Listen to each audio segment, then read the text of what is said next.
Brother niaje Buddha. Welcome back to our channel, The Professional Rec.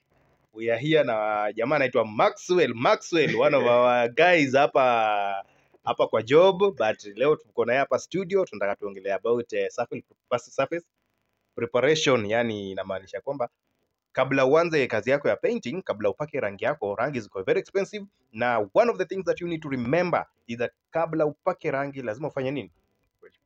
Uprepare surface, utengeneze surface yako ikuwe vizuri. And in this video tutakuwa tunaenda into details kabisa ndani kabisa kukueleza how you unaweza prepare surface yako kabla uapply rangi, kwa sababu rangi ziko very expensive na hutaki kununua rangi zako pesa mingi na zikuje ziharibike. Ukipata fundi anakuwa ananunua rangi, unanunua rangi pesa mingi na hauoni akitengeneza surface vizuri kwanza kabla apply rangi, hiyo rangi itakuacha after few months, maybe a year two, rangi utaona rangi inaanza kubehave in a very bad manner, ina behave vibaya mpaka unaona inafaa tena uapply hiyo rangi upya tena. Kwa hivyo hii video najaribu kukusave, najaribu kukuokolea pesa huko mbeleni, ya kwamba ukinunua rangi very expensively usiachie hiyo rangi tumike vibaya, hiyo rangi tumike vizuri ili upate the best results. So in this video tutakuwa tunaongelea about what you should do, the equipment unahitaji tools gani, unahitaji equipment gani, unahitaji supplies gani, rangi kiasi gani, nini vitu kama hizo zote,